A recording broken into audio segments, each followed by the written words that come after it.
साथियों नमस्कार, स्वागत है आप सभी लोगों का आपके अपने YouTube चैनल जीएस फोरम में। आप देख पा रहे हैं जो हम बात करने जा रहे हैं वो राज व्यवस्था के प्रश्नों के बारे में बात करने जा रहे हैं।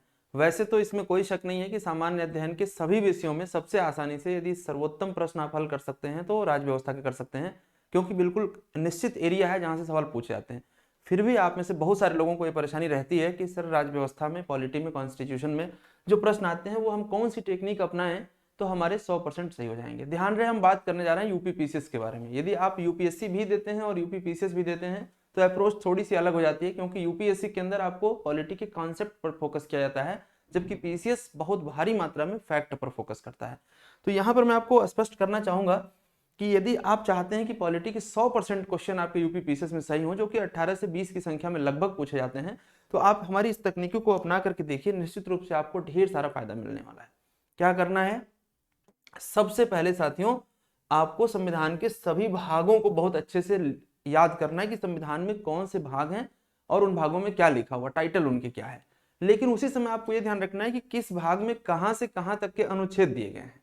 कई बार डायरेक्टली अनुच्छेद देकर के आपसे पूछते हैं कि किस भाग में है, और या कई बार भाग देकर के पूछते हैं कि उसकी टाइटल क्या है, कौन सा मुद्दा किस भाग में आता है।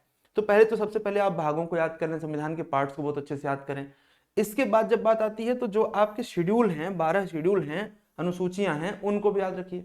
लेकिन अनुसूचियों को याद करते समय एक बात का विशेष ध्यान रखिएगा कि शुरू के 8 जो मूल संविधान में थे और बाद में जो 4 जोड़े गए, तो जो बाद में 4 जोड़े गए हैं या किन संविधान संशोधनों से जोड़े गए हैं और उनमें स्पेसिफिक क्या लिखा है उस पर फोकस रखिएगा।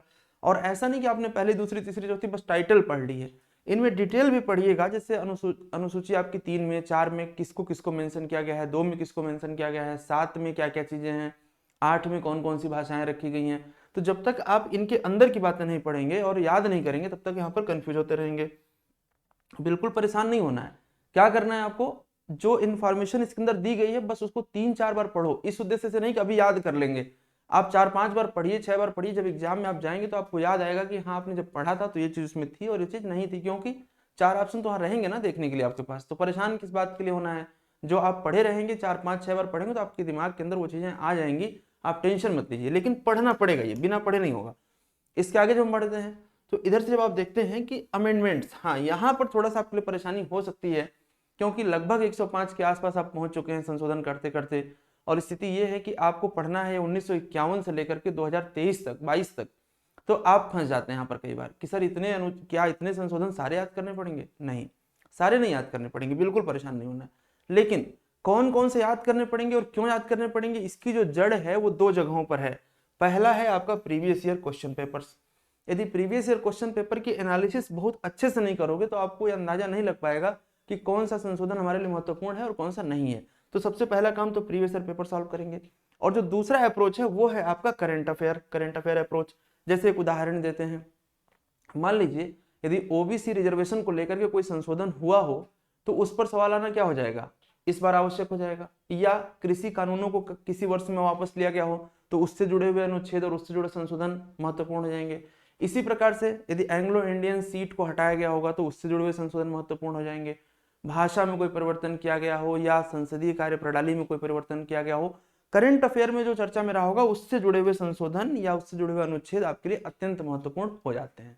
राइट, तो ये आपकी एक जनरलाइज्ड अप्रोच हो जाती है।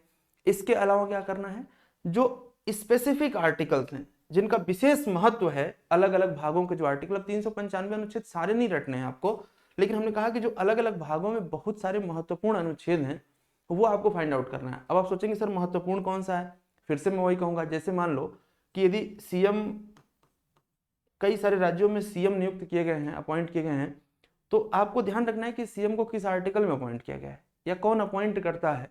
राइट, गवर्नर का क्या होता है, वो किस आर्टिकल में है। तमाम ऐसे पहलू, जहां चुनाव हुए हैं, यदि लोकसभा के चुनाव हुए तो लोकसभा से संबंधित कुछ महत्वपूर्ण अनुच्छेदों को याद रखिए।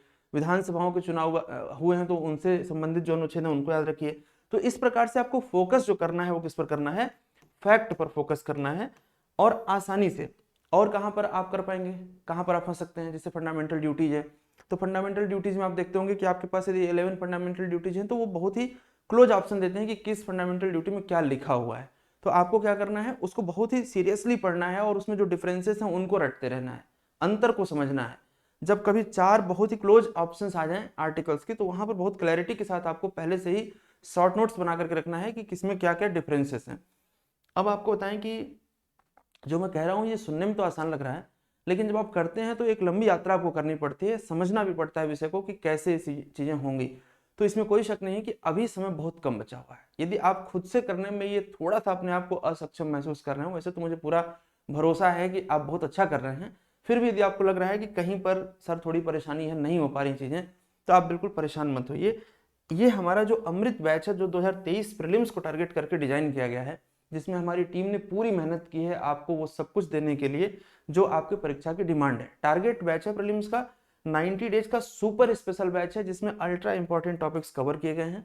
सारा डाउट आपका ऑडियो और वीडियो गूगल मीट और जूम एप्लीकेशन के माध्यम से क्लियर किया जाएगा, और सारी आपकी थियरी की क्लासेस कॉन्सेप्ट डिस्कशन के साथ हमारे एप्लीकेशन पर चलेंगी। सारा प्रैक्टिस एमसीक्यू का हम आपको यूट्यूब चैनल पर कराएंगे। और इसके अलावा जो सबसे खास बात है वो ये है कि इस बैच के अंदर एक स्पेशल टेक्निक यूज की जा रही है, जिससे कि इतने कम समय में हम आपका पूरा सिलेबस कवर कर रहे हैं। उस टेक्निक का नाम है fast track fact sheet revision method, जिसमें हम आपको ई बुक इतनी प्रोवाइड करेंगे कि बस आप उसे ही पढ़ लीजिए। सारा का सारा आपका आर्टिकल हो, अमेंडमेंट्स हो, और जो दूसरे डायमेंशन हैं पॉलिटी के, हिस्ट्री के, ज्योग्राफी के, वो सारे आपको बहुत ही सिस्टमेटिक मैनर में लिखे हुए मिलेंगे और बिल्कुल परेशानी का सामना आपको नहीं करना पड़ेगा। हमें पूरा भरोसा है कि यह बैच आपके लिए एक सफलता बैच होगा। निश्चित रूप से यह अमृत होगा आपके लिए। आप एक बार इसके बारे में सोचें, यदि आपको लग रहा है कि आपकी तैयारी में थोड़ी कमी रह गई है तो, और यदि लग रहा है कि आप सेटिस्फाई हैं अपने प्रिपरेशन से, अच्छा कर रहे हैं, तो हमारी अग्रिम शुभकामनाएं। आपको बिल्कुल डेविएट होने की जरूरत नहीं है, आराम से एंजॉय करिए अपने प्रिपरेशन को। और यदि मेरी बातें आपको समझ में आई हो तो कृपया आप इस चैनल को शेयर भी करिए और सब्सक्राइब करके आप नोटिफिकेशन ऑन कर लीजिए, जिससे कि हमारा अगला वीडियो, जिसमें हम इस बैच की मॉड्यूल डिटेल आपको बताएंगे कि हम क्या क्या पढ़ाने जा रहे हैं और किस किस डेट में, किस टाइम पर लाइव या रिकॉर्डेड पढ़ाने जा रहे हैं, उसका नोटिफिकेशन आपके पास बिल्कुल टाइम पर आ जाएगा। तो इन्हीं शब्दों के साथ बहुत बहुत धन्यवाद। Thank you. जय हिंद, जय भारत।